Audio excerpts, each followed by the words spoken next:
And I'm pleased to now introduce the final speaker who got already introduced through the diffusion models, but he's not going to talk about that. It's Dr. Surya Ganguli. He's an associate professor in the Department of Applied Physics at Stanford University. Surya, welcome.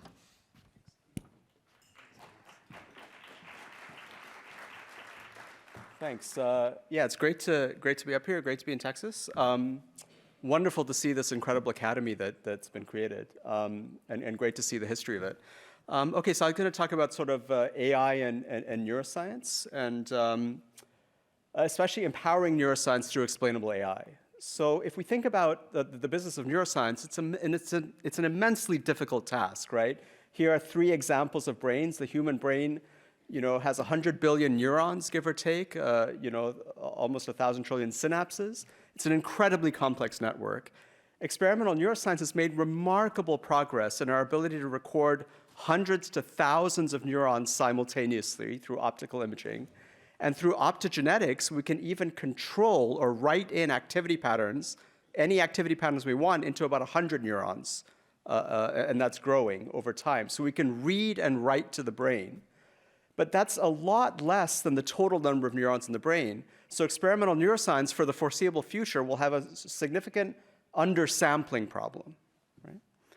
At the same time, machine learning has greatly expanded our ability to model the brain. Right? And we can actually create quite accurate models of the dynamics of the brain. But then this begs the question, are we simply replacing something we don't understand conceptually, the brain, with something else we don't understand conceptually, our complex model of it? This touches with the last question that was raised recently. So statistical and computational neuroscience have a major understanding problem. Right? So we've been working on ways to help both sides. On the left, principled theories to guide the design and interpretation of large-scale neuroscience experiments, especially in the undersampled regime, and advancing explainable AI to both understand and extract testable hypotheses from complex neural models.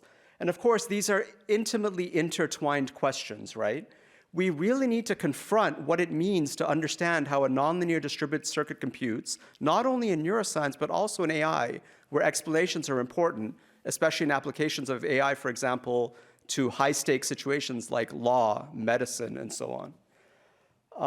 And what we mean by understanding the system will help us decide what should we even measure or manipulate in order to arrive at that understanding. So these are all intertwined. Here's kind of a slightly outdated list of works that we've been working on along these lines.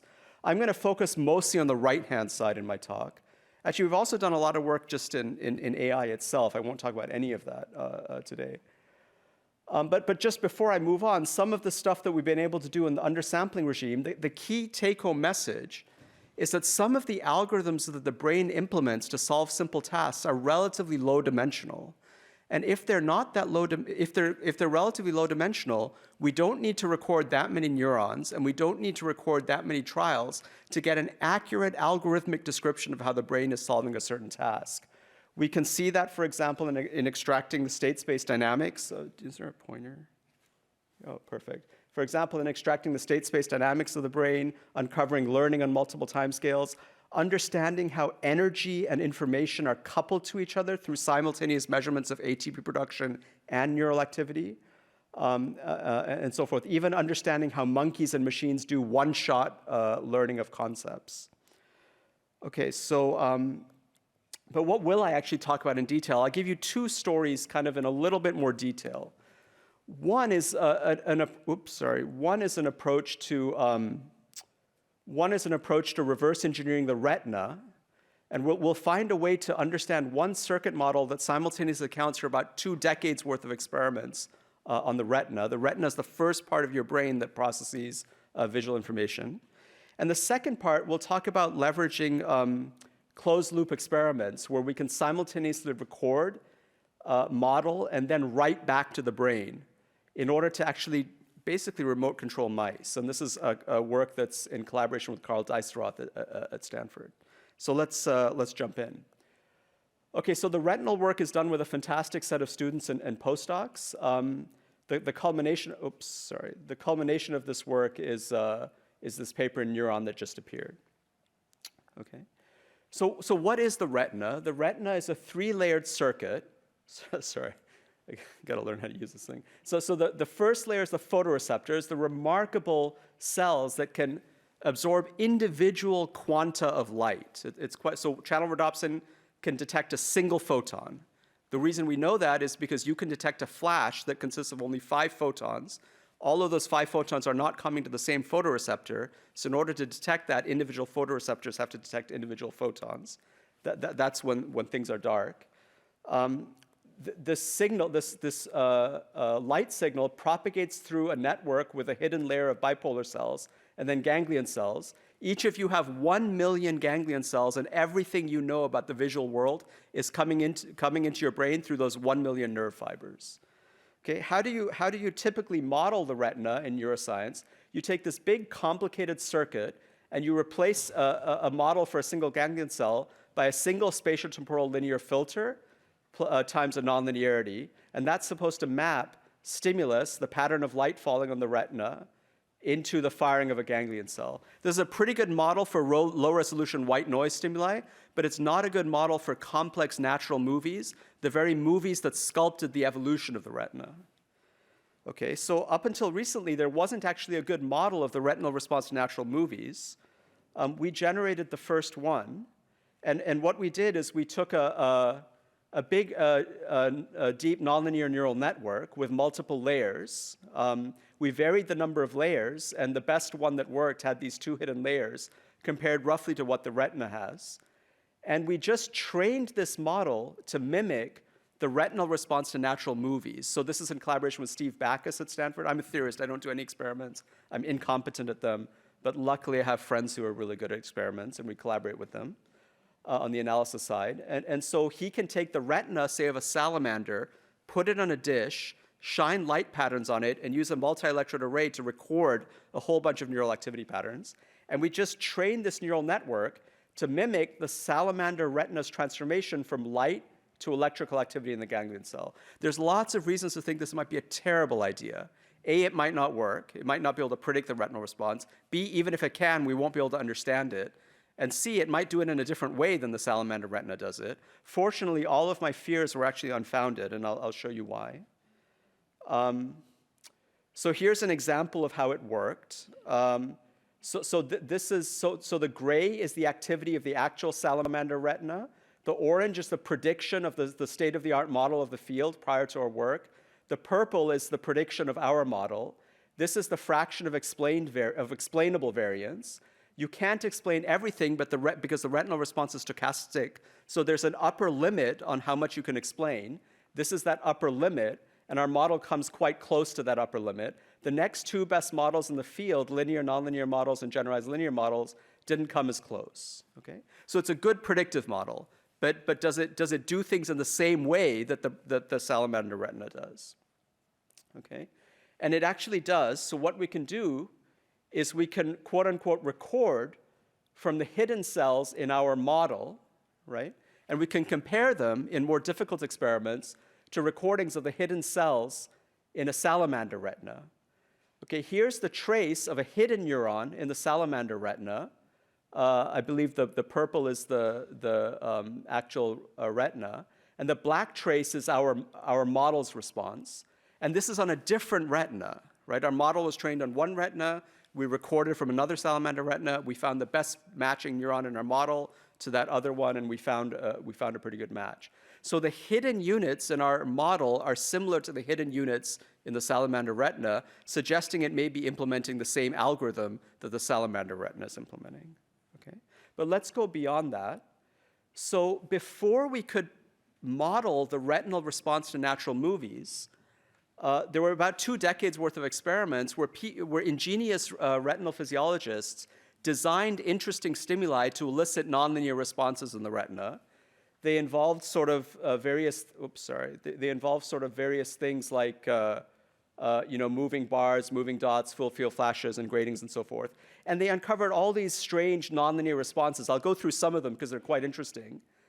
And this begs the question, are the retinal computations elicited by such artificial stimuli at all relevant to the retinal computations elicited by natural stimuli? And moreover, would our model, which we claim to be a good model, actually recapitulate this 2 decades of experiments? And what we find is that our convolutional neural networks, if they're trained on natural scenes, they actually reproduce all of these phenomena. Okay? So what are some of these phenomena? I'll just give you 3 of them, because they suggest that the retina is already constitutes a predictive model of the world. So what do I mean by that? Imagine that you show full field flashes to the retina. Okay? So bright, dark, like that. The retina will fire. It will entrain to those flashes. The ganglion cells will fire. Then let's say you emit a flash. Okay? So you just withhold a flash. The retina will fire a lot more. It's as if the retina has learned that there's some transient periodicity in the world, and when that periodicity is violated, it'll send a complaint to the brain, okay? It does this for a range of frequencies from 4 to 12 hertz, so it's relatively smart. The retina also knows about Newton's first law of motion. Objects that are in motion tend to remain in motion unless otherwise acted on by forces. How do we know that? If you have a bar moving across the screen like this, and you make it suddenly change direction, the cells where the bar would have moved into, the cells that would have fired had the bar moved into this part of space, send a huge complaint to the brain.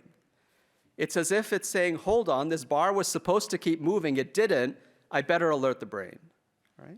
Also, when you're moving your eyes around, the entire image on your retina is changing, but you don't hallucinate the fact that the world is changing. You kind of know that you're moving your eyes and you're not worried about the world moving on your retina. This starts to be solved in the retina, this segregation of self-motion from actual motion out there. There are cells in your retina that, if you have global motion where everything's moving in register across the whole field, the cell will not fire. But if you have local motion that's out of sync with the global motion, the cell will fire a lot. Okay? So these are all signatures of a predictive world model, modeling the future of the world contingent on our current actions, and then imagining different futures and choosing the best action now based on those futures is a core research direction in artificial intelligence we don't know how to do fully yet. The retina already starts to do this over the time course of about 100 to 200 milliseconds. Okay? So it's got low-level physics embedded into its evolution. The beautiful talk by Ashok earlier this morning on smart sensors, evolution has developed a smart sensor that uses algorithms that operate both in space and time to embed the laws of physics. It's quite remarkable. Okay, that's fantastic. So this is interesting retinal physiology. Does our model get any of this correct? It wasn't trained on any of this. It was just trained on natural movies. But remarkably, it gets all of this correct. I won't go through all the details, but on the left, you have data. On the right, you have the model with no further training. And it gets sort of 8 classes of stimuli correct, including the 3 that I explained in detail.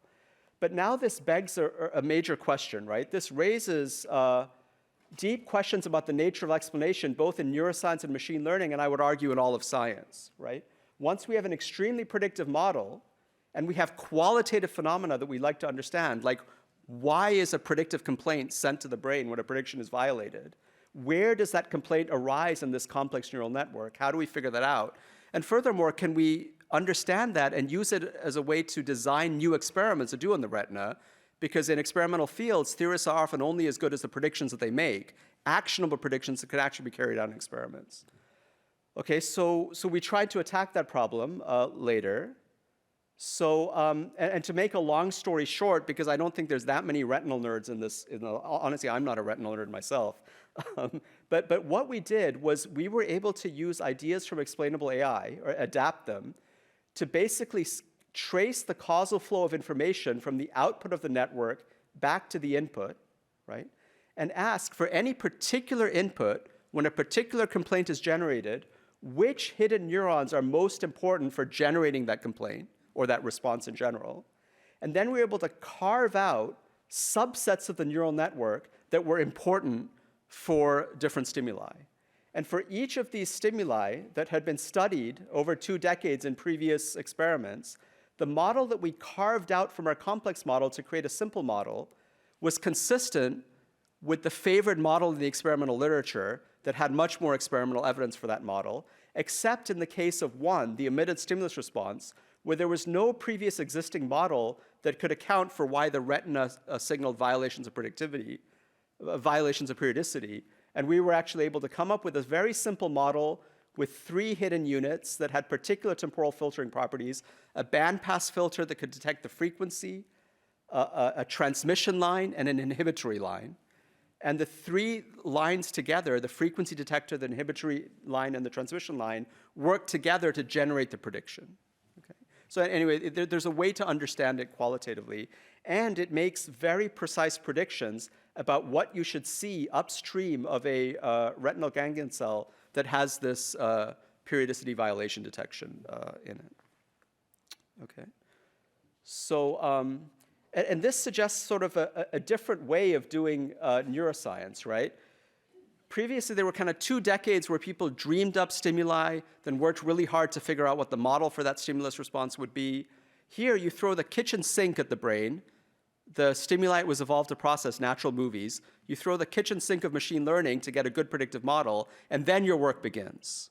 Then you become a scientist with explainable AI or whatever other techniques to really extract conceptual insights from your model and testable predictions from your model.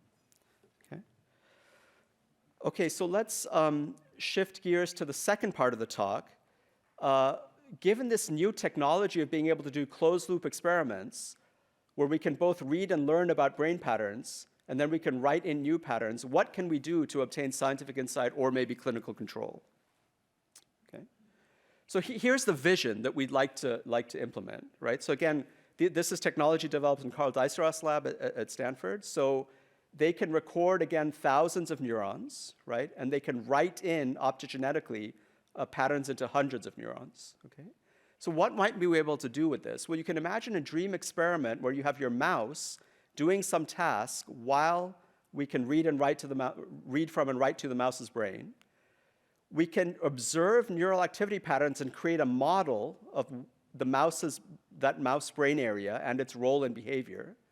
We can try to understand the model through explainable AI, or we can apply control theory to the model to figure out if we wanted the model to do something, what would we have to inject into the model to get it to do that? And then could we test our understanding of the model, or at least clinically control the brain, by injecting that same pattern into the brain, right? So then we can use basically model predictive control, model predictive control to write in these stimulation patterns, and then basically close the loop of experimental neuroscience, okay? And so I'll give you a very simple early approach to doing this that was somewhat surprising, okay? So here, and if you're interested in the details, it's in the science paper from here.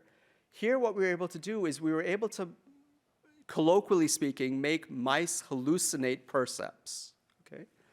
So what we did is we learned the language of now visual cortex. We've moved up to the first cortical area of vision. And we showed mice, say, vertical or horizontal gratings. And we recorded neural activity patterns in the mice, and we figured out which neurons in visual cortex respond to vertical gratings and which neurons respond to horizontal gratings. And thousands of neurons respond, okay? Then what we did is we took away the stimulus slowly, and we replaced the stimulus with direct optical stimulation by shining a laser light into mouse visual cortex of, say, only a subset of the vertical neurons or only a subset of the horizontal neurons. The mouse was trained to do a task. It licks for vertical and doesn't for horizontal. So its licking behavior was a readout of the mouse's perception when we were stimulating its brain. And remarkably, what we were able to show is that this is the number of neurons we stimulated of the right type, either vertical or horizontal. And this is the probability correct of the mouse's behavior. And you see the sharp sigmoidal rise at about 20 neurons. So remarkably, stimulating 20 of the right cells in the mouse's brain could, colloquially speaking, trigger a percept in the mouse's brain that was sufficient to accurately guide behavior on the task it was trained on. And then we could also record from the visual cortex and see what's going on there. And you see there's a similar sharp response in the brain. So this is the fraction of the network that's activated as a function of the number of neurons we stimulate. And it's a very sharp rise. So stimulating about 20 to 30 neurons activates about 20 to 30% of the network, and that's about thousands of cells. So your cortex is extremely sensitive to direct stimulation. This begs some interesting theory questions, which is, the observation is stimulation of as few as 20 but not 10 neurons is sufficient to trigger both correct behavior with high accuracy and widespread recruitment of a large fraction of similarly tuned neurons. Okay, why might this be? Why 20 but not 10? Well, it turns out that your brain has spontaneous activity, right? There's a pitter-patter of spontaneous activity in your brain. On average, all of your neurons in your brain, even when you're just sitting there with your eyes closed, are firing at 3 hertz, okay? 3 times a second. So there's this pitter-patter of spontaneous activity that constitutes a noise floor. If you actually calculate on the back of the envelope, how much stimulation would you need to rise above the noise floor by a few standard deviations, you get exactly 20 neurons and not 10, right? So what this is telling you, when you couple the experimental observations with very simple back-of-the-envelope theory, is that your visual cortex is as sensitive as possible to external stimulation, such that if you were any more sensitive, you would hallucinate percepts due to the pitter-patter of spontaneous activity in your brain. Okay, now the next question is, how can you create a neural network that has this extreme sensitivity, yet has low levels of spontaneous activity? And we developed a neural network model that could do that. The key idea is you have an excitable system with strong self-inhibition that's stabilized by strong stable self-excitation that's fast, but then stabilized by slower inhibition. And we could show quantitatively that this network could reproduce this surprising aspect of the data. So just to summarize kind of pictorially, you have this kind of pitter-patter of spontaneous activity in your brain, represented by the falling of raindrops on this water.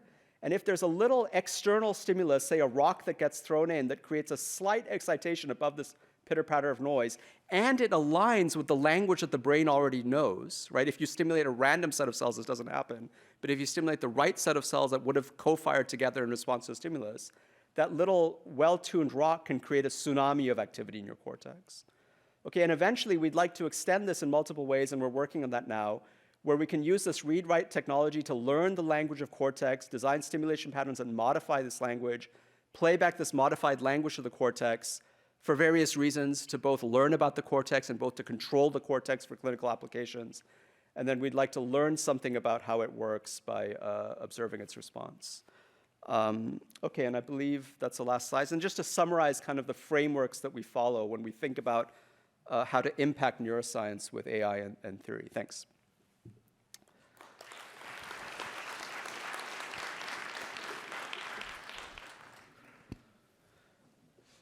Thanks a lot for this fascinating talk. Questions before the short break?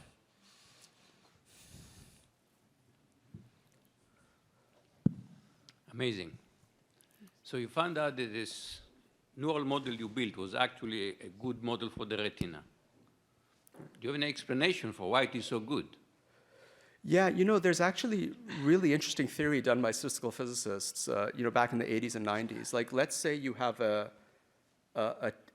ground truth neural network that has maybe 1 or 2 hidden layers. Yeah. And you get training data by feeding rich enough inputs to the network and getting the outputs in the network. And then you feed that to a student neural network that learns from that data. You can mathematically prove that with enough data, you will correctly learn the teacher network, especially if the hidden units have different receptive fields or different weights. So as long as there's enough diversity in the hidden units of the ground truth network, training a student network on the inputs and outputs of the ground truth network will learn the same network. Of course, we can't prove that the retina satisfies the assumptions as theory, but it turns out it seems to, at least from the success of the model. Can you check if the retina satisfies the assumption of the theory? Can you design experiment to check that? Intuitively, it does, because you have a diversity of receptive fields in the hidden neurons, right? What will go wrong is if you have 2 hidden neurons that have very similar weights. Then the student network might learn a linear combination of those weights. Can we measure activity of the hidden neuron? Yeah. So I showed you on the slide that you can record from the bipolar cells, which are the main hidden neurons. And we did a quantitative analysis of the receptive fields of the hidden neurons in our model. and the hidden neurons of actual bipolar cells in the retina, and we found a quantitative correspondence both in the width of their center and the width of their inhibitory surround. Thank you. Yeah. Please, over there. Great talk. I actually agree. It's the model is pretty good, and it actually models what's supposed to model. But I have trouble understanding, and my name is Hernan Moreno from UT El Paso. What I'm trouble understanding is the equifinality problem, which in hydrology in my field is that basically you can have a multiplicity of models to get to the same answer. How are you sure that your model actually is the one that explains the functioning of the process you're trying to show us? And the second comment that I have is I have also trouble understanding that our brain uses pixel-based analysis. And I have somehow agree with some other person who talked about feature instead of pixel-based neighbor analysis. Yeah. Did you agree with this? What's your position? Yeah, it's not. So it's more of an event-driven system. So the first layer of our neural network has spatiotemporal filters, right? So it can learn differentiation operators in time, integral operators in time, and spatial pooling, right? So, but at some level, there's going to be some spatiotemporal integration of photon flux, right? That has to happen at the beginning. And then what happens after that is up for grabs. So we have that spatiotemporal pooling of photon flux in our model at the first layer. So we're not quite working with pixels. As far as there's always a multiplicity of solutions in general, but for one hidden layer networks, there doesn't have to be. And that's what I was saying in the answer to the previous question. As long as the hidden units are sufficiently dissimilar, then there can only be one solution, effectively. Now, of course, the way we test that is we compare observations in our model to experiments, either previously published experiments or future experiments. And so it passed all the experimental checks and all the experimental papers over 2 decades on these 8 different stimuli, right? And that was and it wasn't trained on any of those stimuli, right? So that's kind of how we get confidence in the model. Okay. Rusbe, last question. Thank you so much, Rusbe Jafari, Texas A&M and MIT. So my question is a little broader. Electronic circuits, digital logic, they are built on a 2-dimensional planar, right? Yeah. And you have vias and wafers and all that, but you're effectively bounded by the gravity. But the brain itself is a 3-dimensional unit. So how, I guess, I'm not asking the question in the right way, but how does that 3-dimensional connection help us, and how does the computation look like? And if you take the brain, human brain, and you want to make it a 2-dimensional, how big would that be? And do you still get the same functionality? Yeah, it'd be pretty big. First, our cortical surface is quite convoluted to fit a large 2D area in it. But of course, the full brain is three-dimensional. There's really interesting scaling laws that govern the growth of 3-dimensional electronic circuits, right? So people are trying to create 3D chips, but then you run into a huge heat dissipation problem, right? Your power is growing with the volume, but your surface area for dissipation is growing sublinearly in volume. So how, for example, do you deal with heat dissipation there? The way the brain does it is as the brain gets bigger and bigger, activity patterns become sparser and sparser, so that the total energy cost isn't necessarily growing linearly with volume. So there's really interesting ideas out there about how the 3D organization of the brain governs its energy expenditure and its information flow. But we're just starting to crack the surface. I mean, one of the things that we're doing with Tom Clendenin at Stanford is we're measuring the entire fly brain. You can do that now at almost cellular resolution by measuring both calcium activity and ATP concentration.